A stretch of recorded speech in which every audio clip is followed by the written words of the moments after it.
مشاهدات ويا اجمل متابعين في الدنيا. ربنا يديم الحب والود والتواصل بينا دايما. هنشوف وجبتنا النهارده. هنعمل طاجن تورلي وخفيف وبسيط، ولا لحمه ولا فراخ. وهنعمل فتة الكوبيبه. انا هعملها بالعيش ده وهقول لكم هنعمل ايه. لحمه مفرومه، ميه البصل بس،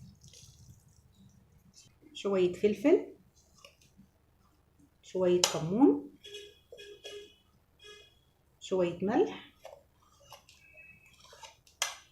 توابل لحم. هنعملها كور وشويه بقسماط. نبتدي نعملها كور كده.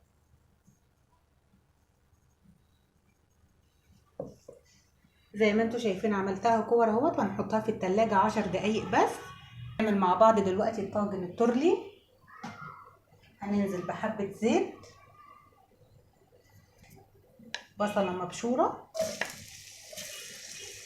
صفرت البصلة كده يا دوبك. هننزل بالسلة والجزر، الفاصوليا الخضراء، البطاطس، فص الثوم. حبايب قلبي اللي بيتعلموا معايا، شوحنا البصلة، نزلت بالخضار بسلة والجزر، المراحل يعني بقول لكم واحدة واحدة. وبعد كده الفاصوليا اللي انا مفرزاها برضو، وبعد كده اخر حاجة الفاصوليا الخضراء، وبعد كده فص الثوم. لو مش عايزة تحطي ثوم ده اختياري. وبعدين البطاطس، الالوان شكلها جميل ازاي. هنخش بالتوابل على طول.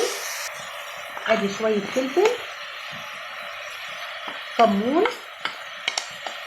مرق الدجاج، ورق لورا. التوابل دخلت في الخضار بقى، ريحتها جميله قوي قوي، كله خد من بعض وكده. هننزل بالطماطم. هنجهز للصوص الكوبيبه بقى اللي هنعمل فيها الفته. معلقه سمنه كبيره، فص الثوم، ننزل بالطماطم يتسبكوا كله مع بعض، وهننزل في الطاجن. بسم الله الرحمن الرحيم. تعالي يا رنا. ودي بطايه كده شمور. نظبط الشوربه بقى.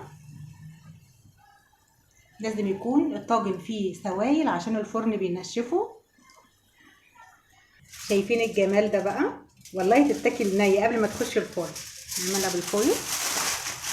لازم يكون الفرن سخن مولع. هنحطه هنا شويه وبعد كده ننقله على الشبكه.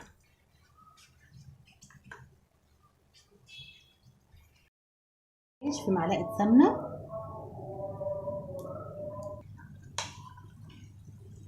اتحمر بالمنظر ده كده. نزلت عليه بسنه ملح وهو سخن لسه، بتتسبك معانا اهيت. هننزل بالتوابل. ادي شويه ملح، شويه فلفل، شويه كمون. هنقلي الكوبيبه بقى. بسم الله الرحمن الرحيم. شويه زيت. اول ما تطلع من التلاجة هتقلي على طول. وصلت للون ده. كنت عايزه اقول لكم على حاجه. لما تحطوها تستنوا دقيقه واحده على الجنب ده، وهنقلبها ما تتقلبش على طول كده. وعلى فكره شويه البقسماط البودر برضو مسكوا معانا ما فكتش. وطبق رز ابيض عشان الفته. نسقطها في الصلصه بعد ما تسبكت.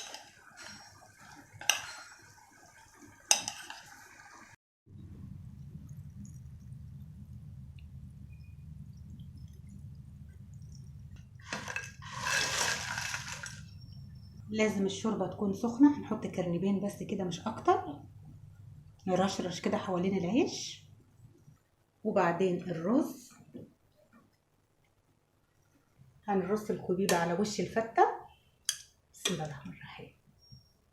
ما اقولكوش على الريحه بقى، جميله جدا جدا جدا. جربوها ومش هتندموا.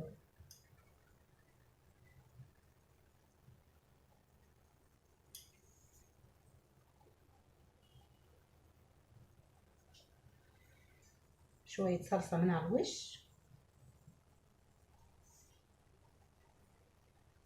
حبه خضره من على الوش.